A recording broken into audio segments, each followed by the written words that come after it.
मैं चाहूंगा कि 2 मिनट जो मैं बात करूं उसको विशेष ध्यान लगाकर सुनिएगा,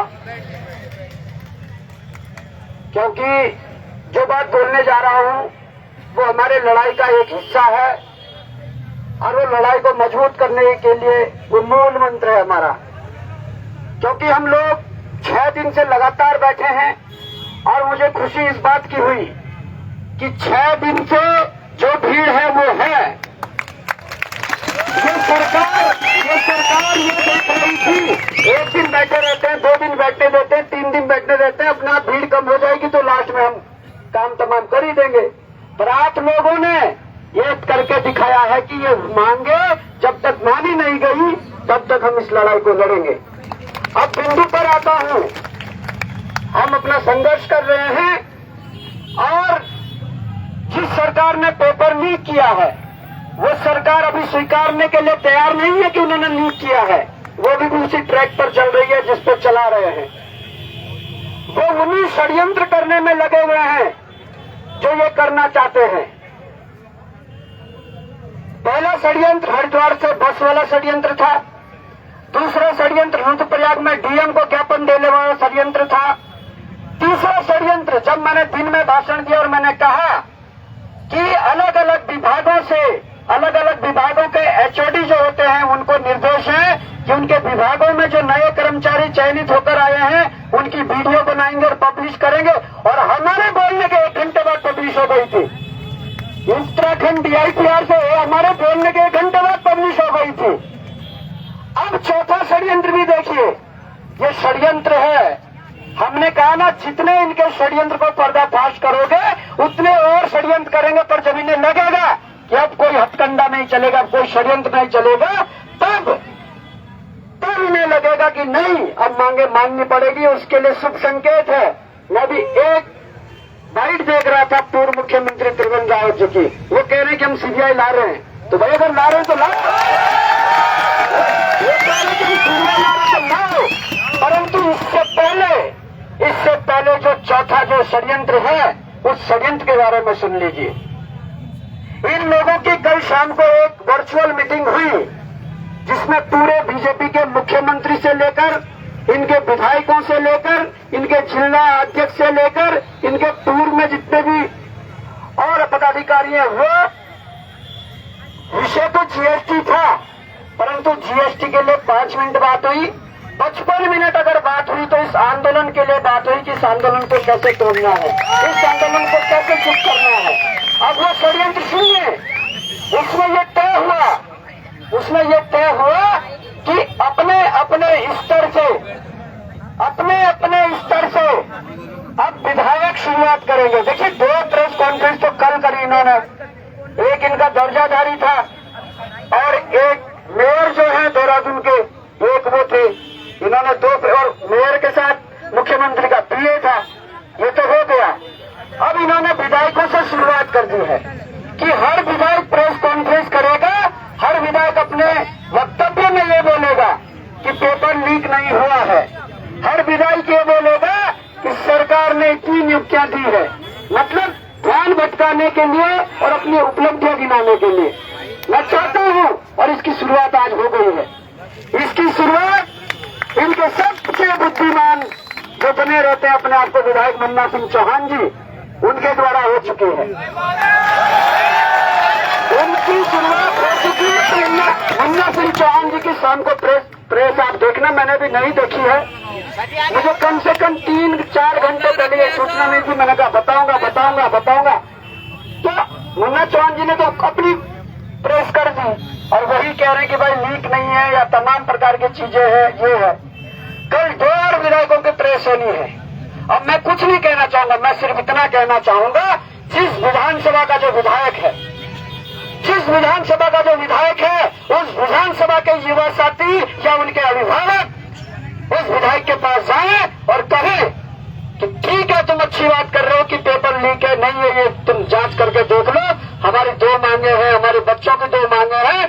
तुम एक तो अपना लेटर पैड निकालो, सीबीआई जांच के लिए लेटर पैड पे तुम अपना लिखो एक लेटर, परीक्षा रद्द के लिए तुम लिखो एक लेटर, और जब तुम प्रेस कर ही रहे हो तो इन मुद्दों को भी रखो।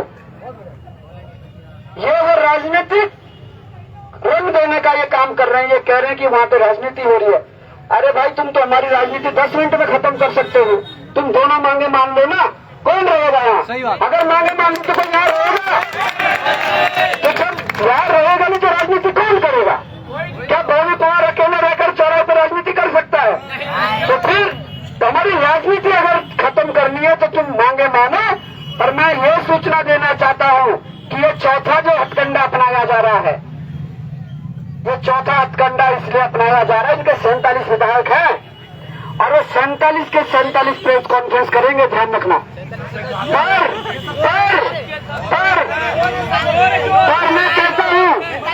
मैं कहता हूँ जिस विधानसभा का अगर विधायक होगा जिसकी प्रेस कॉन्फ्रेंस आएगी, अगले दिन वहां पर वहां के विधानसभा का छात्रों का डेलीगेशन पहुंच जाना चाहिए। और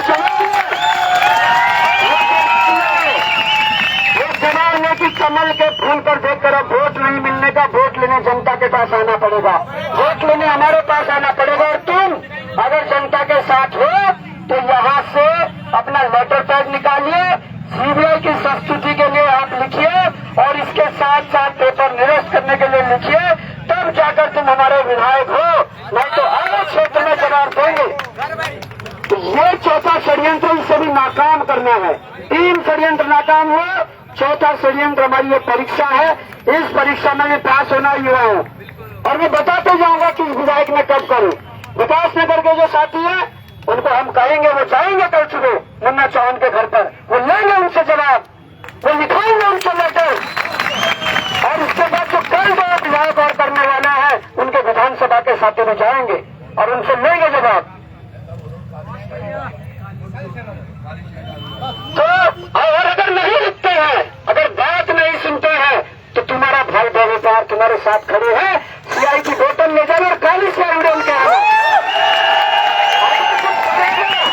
अगर कोई धारा लगेगी उस धारा के साथ भी हम खड़े हैं, अगर कोई खेल लगेगा उसके साथ हम भी खड़े हैं। हम भी देखते हैं जनता से चुनने वाले जनप्रतिनिधि जनता की बात सुनते हैं क्या ऊपर रिमोट कंट्रोल की बात सुनते हैं?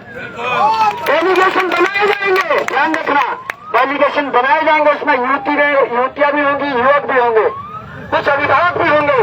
बात सुनेगा तो ठीक है, नहीं तो हम सीआई का इंतजाम करते हैं। हम 47 डिब्बी हम सीआई के देंगे। अगर किसी ने लिखनी उड़ेल के आना और वीडियो बना के आना, हम दिखाएंगे कि कैसे तुम षड्यंत्र करते हो, कैसे तुम्हारे षड्यंत्रों को नाकाम करते हो।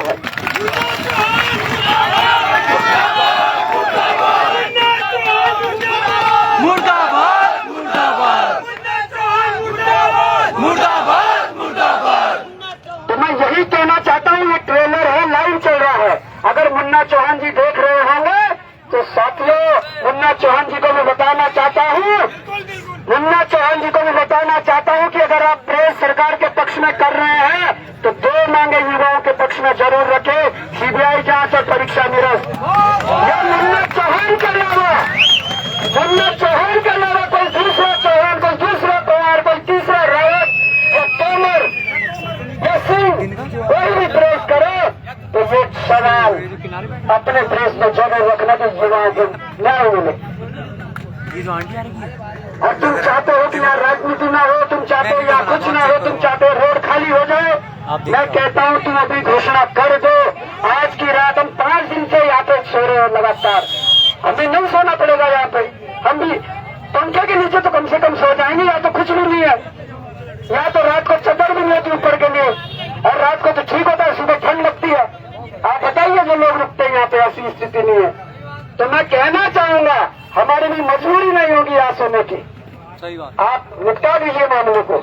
कल जहाँ तक जो असर है, लड़ाई का असर बहुत नजदीक पहुँचने वाला है। अभी आप देखिए खोल के यूट्यूब खोल के देखना कि नंबर रावत जी ने खुली बाइट कर दी है कि सीबीआई हम लाएंगे, तो लाओ भाई, स्वागत है।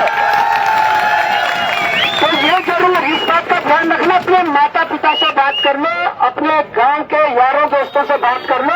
अगर किसी विधायक के माध्यम से इस प्रकार की प्रेस कॉन्फ्रेंस होती है, उस विधायक के घर दूसरे दिन डेलीगेशन पहुंच जाना चाहिए। जय हिंद।